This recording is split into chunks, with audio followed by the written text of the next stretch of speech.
¿Qué tal, jóvenes? ¿Cómo están? Bienvenidos al curso de Geografía. Mi nombre es Gilberto Uribe Martínez y en esta oportunidad vamos a desarrollar el tema de la semana 16, que es atmósfera. Veamos. Cuando hablamos de la atmósfera, tenemos que entender que la palabra atmósfera es una palabra compuesta que nace de dos términos. El primer término será atmos, que significa gas o vapor, y el segundo término será esfaira, que significa capa o que significa esfera. Entonces, desde el punto de vista etimológico, atmósfera significa esfera de gases o de vapores o capa de gases o de vapores. Esa es una de las alternativas, ¿correcto? Asimismo, si queremos definir a la palabra atmósfera, debemos de decir que la atmósfera es el subsistema terrestre que está compuesto por gases y vapores. Estos gases y vapores van a envolver a la Tierra, ¿no? ¿Y por qué la envuelven? La envuelven producto de la fuerza de gravedad, que es uno de los factores que permite la existencia de la atmósfera. Asimismo, es importante tomar en cuenta que cuando hablamos de la atmósfera existen justamente factores para la existencia de la atmósfera. Y hablaremos, por ejemplo, de uno de los principales factores que será la erupción volcánica, ¿no? ¿Por qué la erupción volcánica será uno de los factores? Porque a partir de ella, ¿no? Se van a expulsar los gases que están retenidos bajo la superficie terrestre. Entonces, cuando hablamos nosotros de la erupción volcánica, la erupción permite expulsar gases retenidos digamos, bajo la corteza o bajo la superficie terrestre, que es una de las características más importantes dentro de este periodo. ¿Qué más? Otro de los factores para que pueda existir la atmósfera será la fuerza gravitacional. ¿Por qué? Porque la gravedad va a generar justamente esta capacidad para que los gases sean retenidos y estos no se pierdan fuera de la atmósfera. Entonces, la erupción volcánica expulsa los gases, ¿no? Vapores. Y allí nada más, de manera conjunta, actúa la fuerza gravitacional. Por lo tanto, la fuerza gravitacional genera la retención de estos vapores y evita que estos se puedan perder o almacenar en otros espacios. Luego tenemos nosotros la energía solar. La energía solar será otro de los factores que van a influenciar en la propia existencia de la atmósfera, porque la energía solar permite calentar los gases. ¿Qué pasa cuando los gases se calientan o cuando los gases aumentan su temperatura? Cuando un gas aumenta su temperatura, sus moléculas empiezan a, digamos, a dinamizarse. O mejor dicho, sus moléculas van a ser o van a tener una mayor capacidad de movimiento. Por lo tanto, cuando hablamos nosotros de este factor importante como es la energía solar, todos los factores, ¿no? Van a actuar de manera conjunta y en cadena. Todo es, digamos, de alguna forma una relación entre uno y otro. ¿Qué es lo que va a pasar? Lo que va a pasar, por ejemplo, es lo siguiente, ¿no? Primero, los volcanes expulsan gases y vapores. Entonces, el vapor es expulsado y una vez que el vapor se expulsa, pues para evitar que se pierda de la atmósfera o que pueda elevarse hacia el espacio y perderse en este caso en el universo, pues lo que ocurre es que la fuerza gravitacional va a retener a este gas, ¿no? Y una vez que lo retiene, este gas, si solamente actuase bajo la influencia de la fuerza gravitacional, este gas pues estaría pegado a la superficie terrestre, o sea, estaría, digamos, retenido hacia la parte baja, o sea, hacia el piso, en pocas palabras. Y este gas no sería respirable o no podría ser, digamos, utilizado por nosotros. Por lo tanto, es allí donde viene la energía solar, porque la energía solar, ¿qué es lo que hace? Como calienta los gases, entonces al calentarlos, pues esta va a tener justamente esta dinámica, ¿no? Esta movilidad.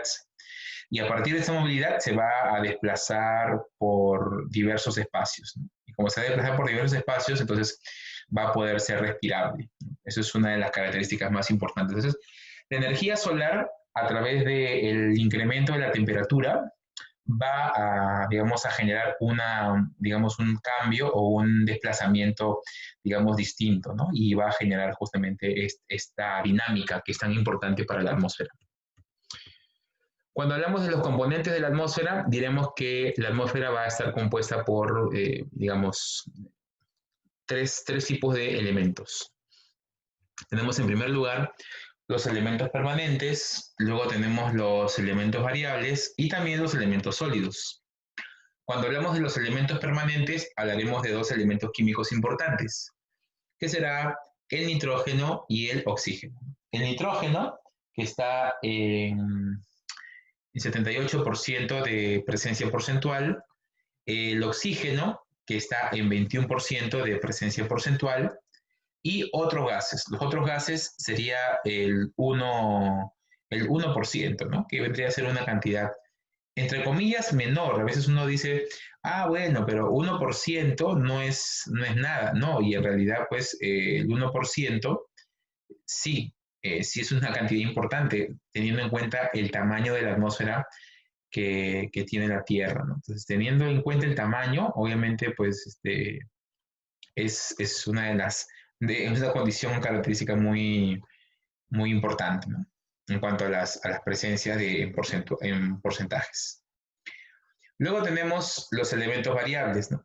Los elementos variables van a ser aquellos que, como su propio nombre lo dice, van a estar en proporciones distintas. De acuerdo, por ejemplo, a lo que uno vaya a entender como elemento variable. Por ejemplo, en los elementos variables tenemos nosotros el CO, tenemos, ¿no?, al monóxido de carbono, tenemos al dióxido de carbono, al dióxido de azufre, que son los elementos que van a estar aquí, en este caso, ¿no?, presentes. Entonces, a partir de lo que nosotros podemos entender como, digamos, como variables, ¿por qué? Porque el vapor de agua, por ejemplo, el metano, van a estar presentes en distintas cantidades o porcentajes. Por ejemplo, si yo vivo al costado de la playa o cerca al mar, pues se entiende que el vapor de agua va a ser mucho mayor que si yo viviera en una región, por ejemplo, más mediterránea, ¿no? Voy a poner un ejemplo de dos distritos, ¿no? Si yo vivo en el distrito de La Punta, obviamente está al costado del mar, mi nivel de vapor de agua va a ser mucho mayor que si yo viviera en un distrito, por ejemplo, como Breña o como el Rímac, porque el Rímac o Breña no tienen límite con el mar. Entonces, por ese motivo que va a haber vapor de agua, va a haber humedad, sí, por supuesto, va a haber humedad, pero la cantidad o la presencia porcentual va a ser completamente distinta, ¿no? Entonces, esa es una de las características de la variación que tiene estos elementos. El metano de igual forma, ¿no? Sabemos que el metano pues es un gas que se obtiene producto de la descomposición orgánica. Entonces, obviamente, en los pantanos, por ejemplo, ¿no? En las zonas de cultivo o en las zonas ganaderas donde hay mayor presencia de fauna, por ejemplo, ¿no? Como el ganado vacuno, obviamente el nivel de metano va a ser mucho mayor. En los pozos, por ejemplo, en los pozos sépticos, en los pozos de agua, también va a haber una mayor concentración de metano. Por eso se le llama gases variables, porque van a estar en una proporción distinta de acuerdo al lugar en donde yo pueda estar. Y por último, también tenemos los elementos sólidos. ¿Nosotros respiramos elementos sólidos? Sí. Por ejemplo, respiramos el llamado polvo, por supuesto, ¿no? Estamos en una calle y pasa un auto a toda velocidad. Obviamente, bueno, producto de la velocidad, va a levantar el polvo que está en la superficie. Entonces, eso es una de las condiciones o de situaciones que va a generar, digamos, que nosotros podamos tener contacto con estos elementos sólidos. Asimismo, también el hollín, ¿no?, que se produce en los espacios de cocción en las zonas de cocina, por ejemplo, ¿no?, en los hornos, ¿no? Si, por ejemplo, una persona vive o trabaja, por ejemplo, en una tienda de comidas, o digamos en una pollería, por poner el ejemplo, ¿no? Y trabaja como bracero, o sea, como la persona que utiliza las brasas para cocer los alimentos, entonces de hecho que va a estar mucho más expuesto al hollín, porque el hollín justamente es un elemento que se expulsa de la cocción, o sea, de calentamiento de materias, por ejemplo, de gas, ¿no? Carbón, dependiendo, ¿no?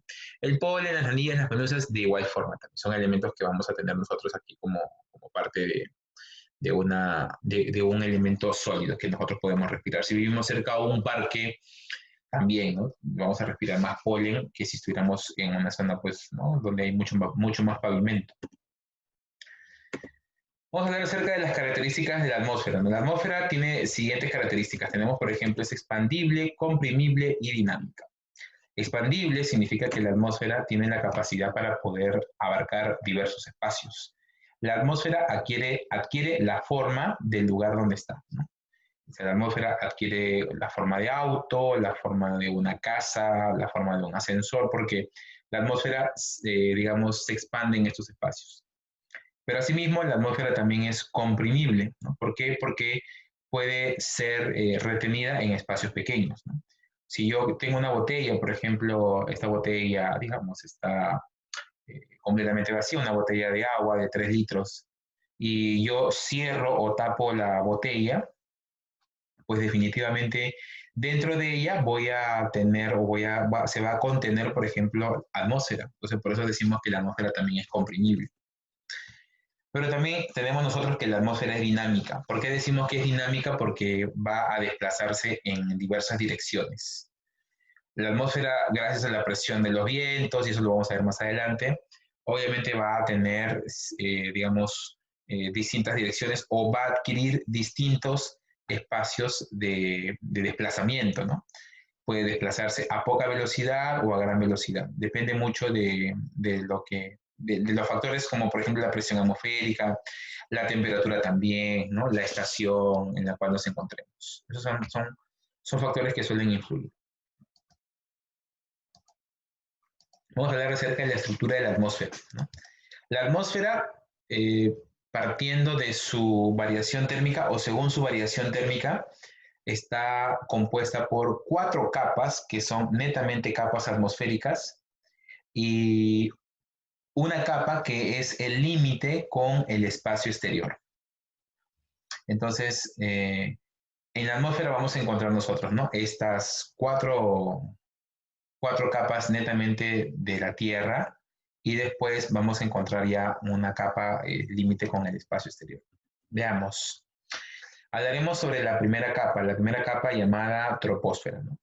La troposfera será la capa más baja de todas las capas de la atmósfera, ¿no? digamos, mayor cercanía, la que tiene contacto directo con la corteza terrestre, es decir, con la geósfera. La capa que tiene contacto directamente con la geósfera o corteza será la troposfera, ¿no? ¿Qué significa troposfera? Troposfera significa cambios. Tropo significa cambios. Entonces, troposfera significará esfera de cambios, ¿no? Asimismo,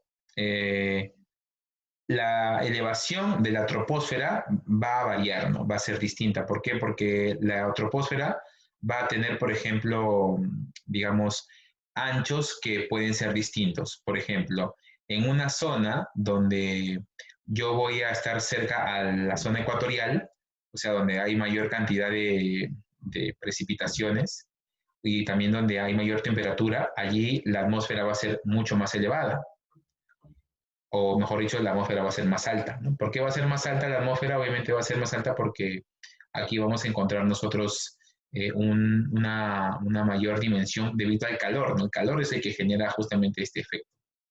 Pero en las zonas polares donde hay más frío, entonces la atmósfera va a ser más baja. Por lo tanto, tenemos nosotros aquí que en las zonas polares será de 12 kilómetros. El límite de lo que para nosotros es la troposfera se llama la tropopausa. Y la troposfera, o llamada también tropopausa, o mejor dicho, la capa superior, que es la tropopausa, es el límite hasta donde vamos a encontrar una gran diferencia en cuanto a los elementos químicos. Por ejemplo, el nitrógeno, ¿no? Nitrógeno y oxígeno. Nitrógeno y oxígeno van a ser los dos elementos químicos más abundantes dentro de esta capa llamada troposfera. La troposfera es importante porque en ella se hace posible el vuelo de aves, de aviones, en realidad de vehículos aéreos, ¿no? ¿Debido a qué? Debido a que el aire ofrece mayor resistencia en este espacio, por ese motivo que es mucho más, digamos, importante para el desplazamiento de este tipo de vehículos y también de especies. Otra característica importante de la llamada troposfera es que, por ejemplo, aquí ocurren la mayoría de fenómenos meteorológicos. Es decir, hablamos de fenómenos, por ejemplo, eléctricos como el rayo, ¿no? Hídricos como las precipitaciones, por ejemplo, digamos, la lluvia, ¿no? La llovizna, la garúa, etcétera. O sea, son distintos tipos de fenómenos. Lumínicos como el relámpago, por ejemplo, el arco iris también, ¿no? Sonoros como el trueno, por ejemplo, el eco, ¿no? Que son, digamos, son de estas características, ¿no? ¿Qué más? Otra de las características de la llamada eh, troposfera es que aquí podemos encontrar nosotros al agua en sus tres estados, ¿no? Podemos encontrar el agua en estado líquido, ¿no? Asimismo, encontraremos al agua en estado sólido, claro, precipitaciones como por ejemplo la nieve, el granizo, la escarcha, o sea, son, digamos, son tipos de precipitaciones. Y también en estado gaseoso, claro está, porque el vapor de agua es uno de los elementos también importantes. Incluso habíamos mencionado nosotros que el vapor de agua es un elemento que está presente de acuerdo a las características del escenario. Es decir, si yo estoy, por ejemplo, en una zona cercana al mar, el vapor de agua, la humedad va a ser mucho mayor que si estoy en una zona alejada, en una zona, digamos, de montes, de cerros, etc. Entonces, eso es una de las características que va a tener esta capa llamada la troposfera. Un dato muy importante también es que dentro de la troposfera vamos a encontrar nosotros, por ejemplo, un cambio o una variación térmica, que vendría a ser la llamada, en este caso, gradiente vertical.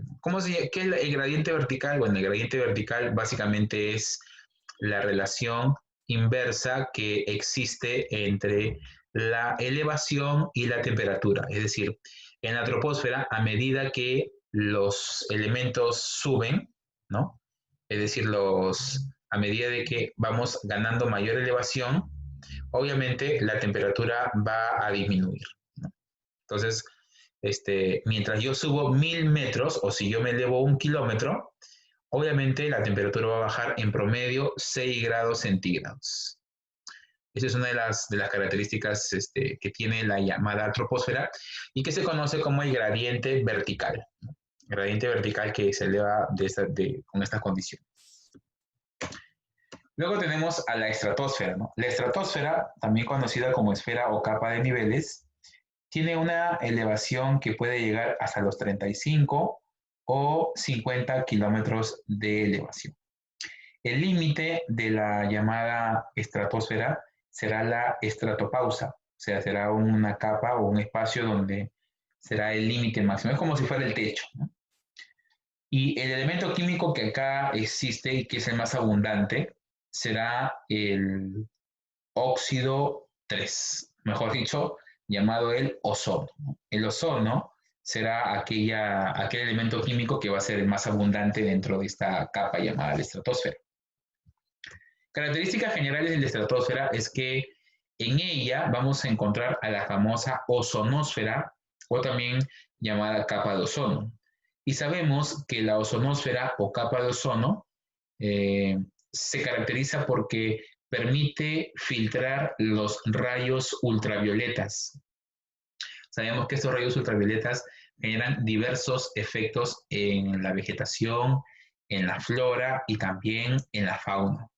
Entonces, en el caso del ser humano, para hacerlo más específico, la exposición de rayos ultravioleta, eh, digamos, puede generar, por ejemplo, manchas en la piel, algún tipo de heridas, ¿no? Y también puede generar, por ejemplo,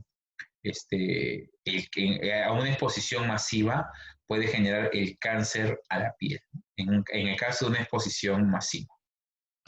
Muy bien.